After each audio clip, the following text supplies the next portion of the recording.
buenas noches, Magíster. El día de hoy le voy a explicar sobre el arte colonial quiteño. La escuela quiteña es un estilo artístico y arquitectónico que se desarrolló durante la época colonial y se caracteriza principalmente por su función de influencias indígenas, españolas y mestizas.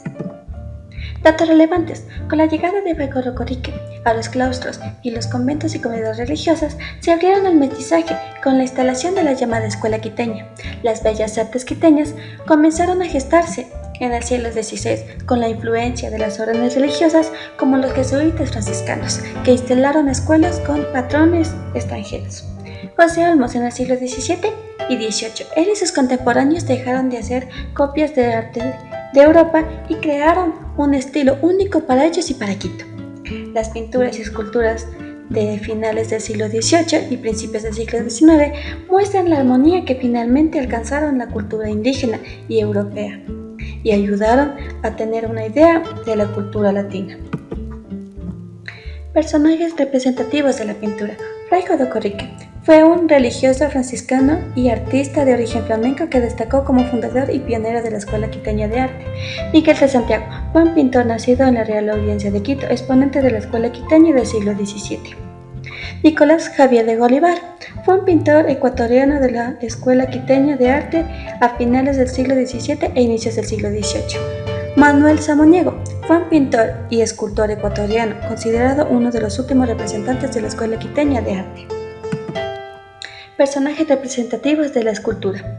Bernardo de la Garza fue un escultor, tallador, pintor y platero quiteño del siglo XVIII. Manuel Chilicas Picara fue un escultor y tallador indígena perteneciente a la Escuela Quiteña en los siglos XVIII. José Olmos fue un escultor ecuatoriano del siglo XVII que perteneció a la afamada Escuela Quiteña de Arte. Personajes representativos de la arquitectura. Francisco Morocho. El constructor quiteño Francisco Morocho construyó el Templo de San Francisco, combinando técnicas y habilidades propias de su cultura ancestral.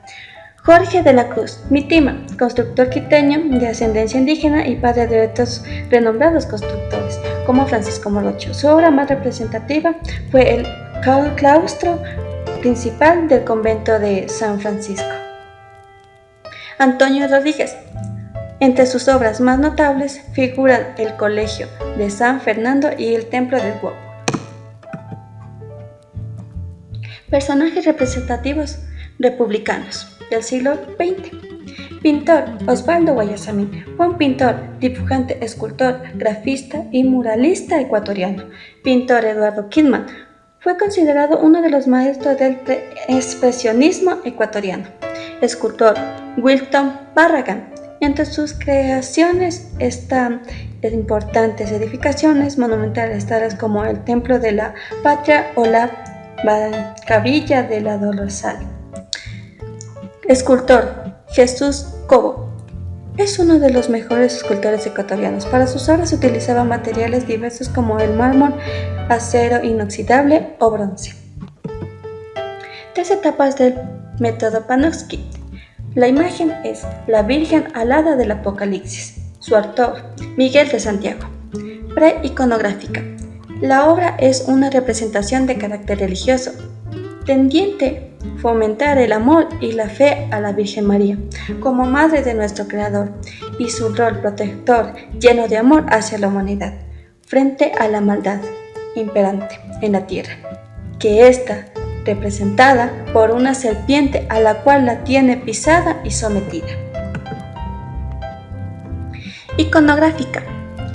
En esta obra se puede observar al mundo místico y religioso, sobre el cual gira el papel protector de la Virgen, que con sus alas cubre, protege, ampara al mundo de la maldad, representada al pisar la serpiente.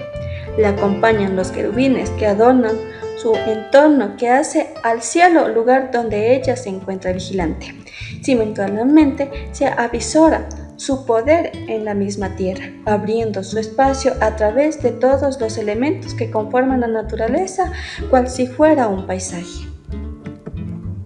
Iconológica.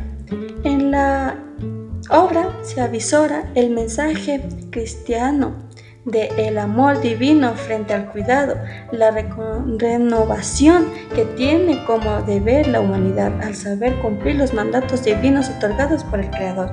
La Virgen como tal cumple este papel de madre redentora y misericordiosa para la humanidad. Se la puede encontrar de manera literal en varios pasajes bíblicos. Se la detalla como parte de la creencia en la fe del cristianismo católico. Muchas gracias, Magíster. Muchas gracias, compañeros, por su atención.